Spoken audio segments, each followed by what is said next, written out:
Hello there and welcome. In this video, I will guide you step by step through everything you need to know to build yourself a kill box. We're going to be building in this entrance area during the course of the video one that I personally like to use, and I hope that this video will give you more of an understanding how and why things are built the way that they are built. What's really important as sort of a disclaimer here before we get started, this is a project that requires quite a lot of stone. I wouldn't start building kill boxes without lots of stone. Unless you have lots of wood, then you can use a tinder box which you can set on fire, which is okay, but you know, the best thing to start building your kill box is when you have ample supply of stone, good amounts of electricity, and a couple of guns to shoot with. That's usually when I start really developing my kill boxes. Alright, let's get started with the very first thing. Where do you build your kill box? First off, we want to decide where is the enemy allowed to enter our base. Here, I've decided to put this area here. Selecting this area will be always different for each base and is always depending on your environments. I took my decision here because this base is nicely nested into the mountains, and this way I am able to break the enemy's entrance, because if I would be aligning my entrance like that, the enemy can wander directly into my base, and with an entrance like that, they are usually forced to walk a little bit around the corners. Worst case scenario would be spawning the enemy here, but we're going to install a little bit of a precautionary device here to solve that problem. The thing is, every decision has its pros and cons, and it's up to you to find the cons and mitigate them with architecture. This is basically what we're doing when we're building kill boxes. So here our con is that we are relatively close to the map's border. Sadly, we only have one, so we're kind of forced to that, unless we want to minify our base and go into the mountain, which would be also a absolutely valid choice. Then we could move the entrance area more like here. You see, it's always a little bit of a personal preference. We all can build our bases the way we want. Good. Once you have made that decision, go forth and build 2 walls and leave space depending on how large your colony is going to be in shooters. Leave 1 grid. There should be 1 grid for each colonist and 1 grid free. So they are going to be aligned like this eventually. So you need 2 grids per colonist, so to speak. It's up to you how wide you want to make it, but I personally have found out keeping it to the minimum has a lot of advantages, because you save materials and it is absolutely providing the bonuses for your people, and 2 wide corridors have a couple of problems by themselves. Anyways, once you have selected the width of the box, which should be just according to your colony size, pick up somebody with your standard gun. In my case, it's always assault rifles. Put them at the end of the box, and then when we draft them, we now see how far we're able to shoot. So this distance should be what we want to have as the entry point. So at the point where the enemy enters our kill box, we want to be able to shoot at them. Always choose the highest ranged gun, or the most commonly used gun. And there goes. As you see now, once the enemy will enter our place, they'll get their bullets. Right next to that, I have another person with a sniper rifle, which I always like to put up as a metric for the worst case scenario. So now I know how far I need to go with my entry corridor to deny the enemy any form of cover. It is a little bit more apparent once this wall is there. So here we now use this like that. And when we get back to the sniper rifle now, we can see the enemy has no chance of using this corner here to their advantage, because all typically used weapons will not have the range to shoot at our guys. And that is what we want to achieve. We're going to design this area a little bit more thoroughly in a minute. We are going to think about the entry labyrinth now a little bit more closely. We still have the problem that the enemy can run into our base way too easily, so we're going to make that a little bit harder for them by just adding in ungodly amounts of squiggly things that just, you know, lengthen the enemy's way. You can do this how much or how little you want to. You can also add in wider corridors, which are really nice for traps, or these narrow corridors, which are good for slowing down the enemy. We're going to keep it a little bit like that. I leave it up to your sense for perfection, and it's a sandbox game. What we're going to need in here, what's really important, is barricades or sandbags. These serve the purpose to slow down the enemy while walking over these. This is just another thing that we are using to make the enemy go slower into our base. If you want to use spike traps, a nice thing is to use a pattern like this to make sure that the enemy is going to get whacked here, and at the same time your own people won't hurt themselves while replenishing the traps. If you would be putting traps into a narrow corridor, like here, eventually your own folks will spring the trap while trying to replenish them, so that is an unnecessary risk factor that we can eliminate like that.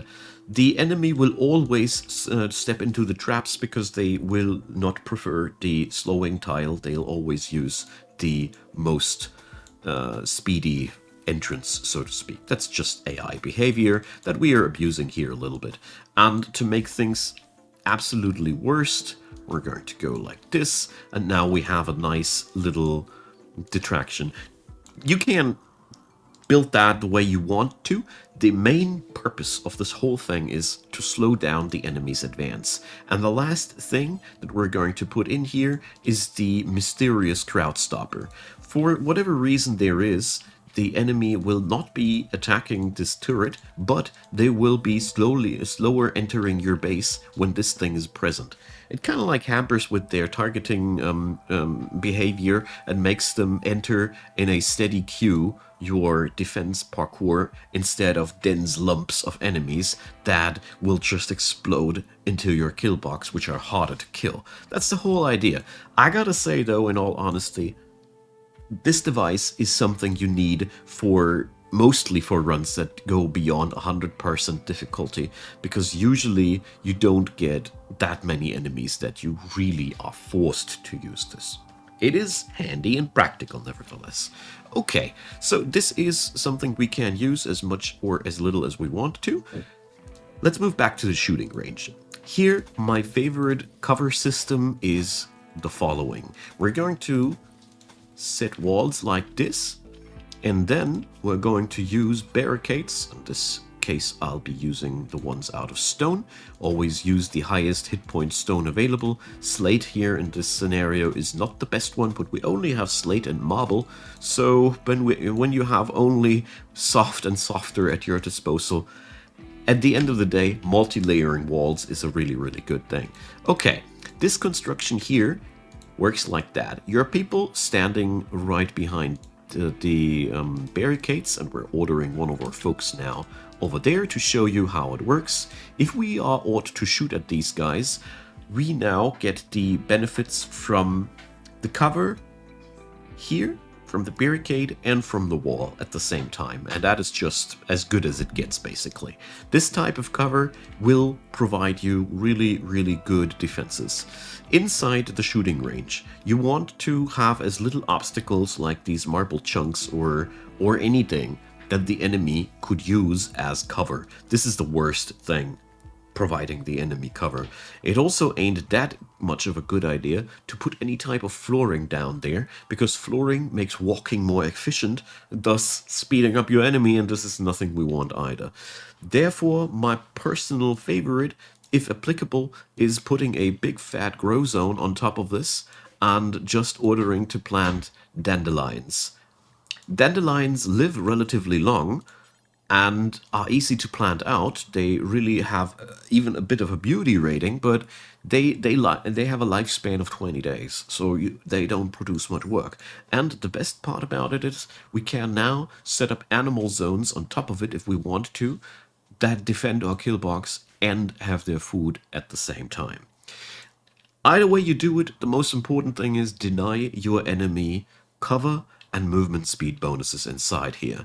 The box itself can then also be spiced up, obviously, with defensive measures like turrets. My personal favorites are these side wall turrets that we protect with barricades like this.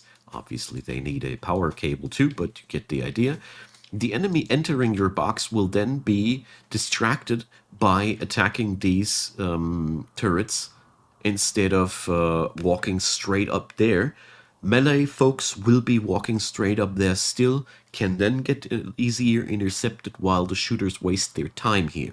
All in all, defensive measures like these are really good. You can also go here and set up some of these obstacles like there right in the middle. Just be aware of the fact that these barricades can and will be used against you once the enemy has breached the defenses. Therefore, that's why I like these alcove gun turrets so much. They are just hard to overcome. Feel free to spice it up with heavier turrets, like autocannons can also be applied. You just need to find a good spot where to put them. But as you see here, the range of the autocannon turret is pretty much fitting to the size of the box here. We just would need to find a good angle where we could put it and a little bit of nice defenses there. It's really a nice thing once heavier enemies come on in. And another nice little thing that I like to add into my kill boxes is an extra room like this one here, usually much smaller. I would, for example, consider using this area here differently. But the basic idea still applies that we can put somebody with a melee weapon in here, and enemies entering our kill box will automatically focus down here. They will attack these turrets, they will attack our people, and that allows us to send our melee dude into the backline to specifically attack enemies that have dangerous explosives, or bring the centipede into melee, which is otherwise devastating us from afar. A simple, approachable pocket for melee fighters can be extremely invaluable, and you can implement these into any design. Here it is a little bit ham-fisted, but I think it does provide the information to show you what I'm about here. So all in all, having one accessible spot for your melee dude of trust or of choice, or even more than one, is absolutely recommendable. I personally like to have up to 3 melee folks that can then block the entrance if necessary, and this is also a pretty nice strategy that you can use if manhunter packs attack you. You know, if a lot of animals come pouring down the tunnel, 3 good fighters up front here, accompanied by 3 shooters, they can really hold an army back. So, let's talk about equipment inside of your kill box. I already mentioned the assault rifle. It is to me the non plus ultra when it comes down to a jack of all trades weapon, but I personally think that inside of a kill box, 2 weapons should always be present. For one, the chain shotgun. It is the best melee gun that exists in the game, in my humble opinion. It has a decent damage. The armor pen is quite low, but it still is enough to send down mechanoids if you just pack up enough chain shotgunners together. The accuracy is decent, it fires fast, and therefore I really like to have 2 or 3 of these guys in the shooting range here to just make sure that whoever wants to run down our barricades and overtopple us is going to be greeted by the chain shotty, and usually that bursts them down. The other thing that I personally really love to implement is going into heavy machine guns. A minigun goes far way in beating away enemies that come in large numbers. You don't need to go as far as a minigun. I personally like heavy SMGs and LMGs likewise, because they just pack the punch that you require. I usually don't go for slow firing things like precision rifles and bolt action rifles, because when the enemy is pouring towards you into the kill box, it is all about kill speed. And every gun that fires really slowly, I don't know, I'm not that much of a big fan of these. Consider bringing also fire and EMP grenades for later stages of the game. And yeah, having a hospital right next to the kill box is also a very, very commendable thing.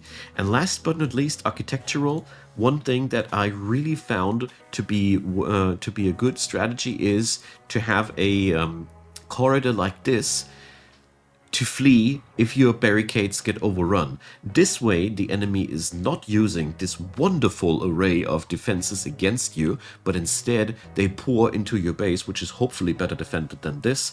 Always have some defenses inside the base, so you can fall back to another position. You could even go as far and build another kill box after the kill box. If the labyrinth area here is well put together, and if your people can just take a shortcut through a door, you can easily reposition your folks at yet another kill box that just waits around the next corner and repeat. It is possible if you design it the way that you always take into account that the enemy is not allowed to use the constructions that you set up against you. That's the most crucial part, because they will, if you allow them to. So, lastly, I want to talk about a couple of nice things that you can do, which fall under the shenanigans category, and some of them are more useful, some of them are less useful. Your mileage may vary. So, for one, I love to put a door in front of my base that I hold open all time of the day. So, story goes like this: you hold it open. Then you leave yourself a easy access to that door if necessary. Just something like that. If now a manhunter attack comes, all you need to do is put that check mark off, send somebody through that door so it gets a reactivation that it's not supposed to be held open anymore and it is closed. Manhunting animals, they don't attack doors because they don't know that doors exist, and yeah. Sadly, not even auto doors, as you see here, can receive the... They just don't work the way they should. But this little trick can easily resolve any attack of manhunters, because all you need to do afterwards is just wait until they are gone. And then that's that. That's one thing. The other thing that we can do is using explosive traps. My personal favorites nowadays with the new Odyssey content are these hunter drones. So what I really like to do nowadays is setting up rooms like these. So some crude idea. This is really not the way that I would say you have to do it, but it is just a good experimental thing. And now you just put a hunter trap into each of these rooms. You should never clutter hunter traps too much. They also have a tendency to blast through walls, so be careful. But an arrangement like this can severely hamper the enemy's ability to just enter your base by just a couple of hunter traps. The neat thing about these baddies is they require just a little bit of steel and biofuel, and they're ready to go. So this is one hell of a powerful way of keeping you safe while not eating up too many resources. Downside, once they are activated, they're activated and they're not too smart.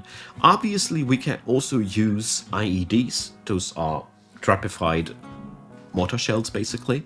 These can be used for various things. We can even store corpses and put a deadlife trap somewhere where it conveniently resurrects enemies. Seriously, the sky is your limit at this point. The only thing where I find we don't have that much freedom of design is this whole shooting range area in combination with the crowd stopper, as I like to call it.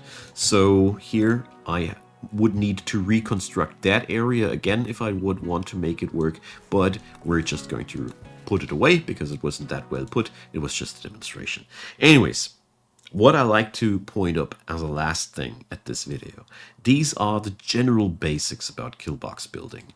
If you feel like you want to know more about that topic, strongly recommend to check out the videos of other content creators, because at the end of the day, we all have different ideas. We all play the game differently, and I think the best results we all achieve by mingling together as many different approaches to the same topic as possible and keeping what we personally like, what's fun, and tossing away what we think like, I can do that better than you.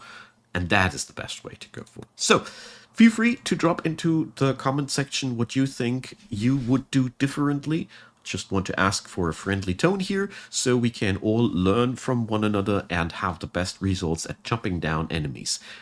Feel free to leave a like, leave a subscribe, consider donating to my channel if you find that my work is worth $1 or $2 to you. I would really, really be happy about that.